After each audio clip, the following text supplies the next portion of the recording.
Hello there, and welcome to the King's Square review of Cyberpunk Edgerunners, episodes 3 and 4. If you like my content, be sure to hit that like and subscribe button.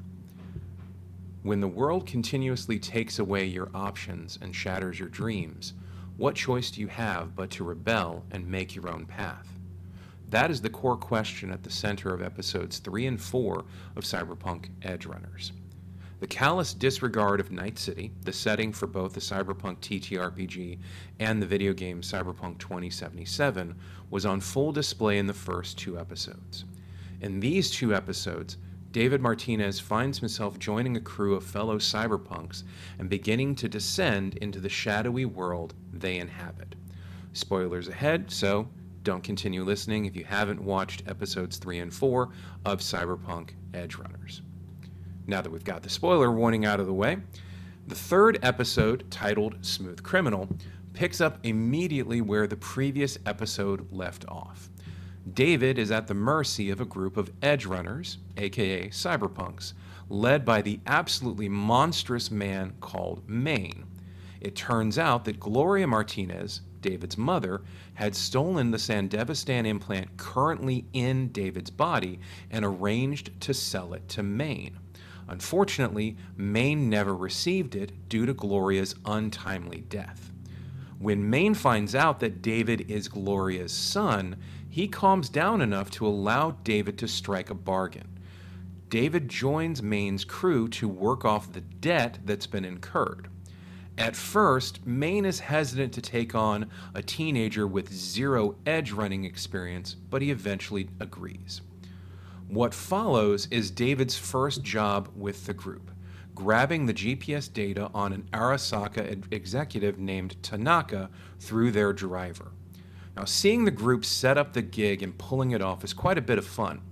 I've always been a big fan of heist movies, and this episode definitely fits that bill, with the narration of Maine intercutting with the crew actually pulling off the heist. Of course, everything goes to hell with the driver when they get called into work, forcing Lucy and David to steal the executive limo, which will of course bring down the wrath of the Arasaka Corporation. Sure enough, David and Lucy have to fend off a pair of Tiger Claws, which is a street gang that often does the dirty work for the Arasaka Corporation.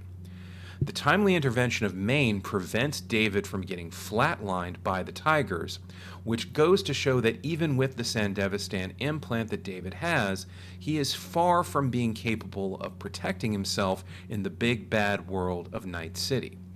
After the job, we find out that Maine and his crew are working for Faraday, a fixer in Night City that acts as a middleman to set up gigs for people like Maine and his crew. Now, twice in the third episode, David is called by the principal of the Arasaka Academy to offer him a scholarship to return to the school, provided that he makes a formal apology to Katsuo, which is the student who had taken great delight in bullying David until David beat the shit out of him after getting that Sandevistan implant installed. By the end of the episode, though, David tells the principal in no uncertain terms that if Katsuo wants to continue their beef, he can come find David in the streets, and that he has no intention of returning to school. Given that he has found a place for himself among Maine's crew, it's a feeling of exaltation for David, seeing him cast off his old life, but it's also a tinge of bitterness knowing that with this new life, he's most likely not going to have a happy ending.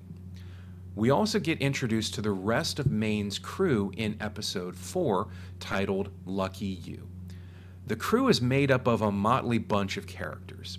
You've got Maine, who is a former mercenary turned cyberpunk with extensive cybernetic implants. Dorio, Maine's right hand and lover, who is a formidable fighter in her own right. Kiwi, a netrunner, which is a computer hacker who can mentally interact with cyberware and the net.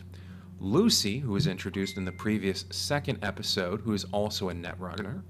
And you also get Rebecca and Pilar, a brother and sister tandem, with Pilar being the techie obsessed with being the crude comic relief, and Rebecca arguably being the best shooter in the entire group who loves her guns.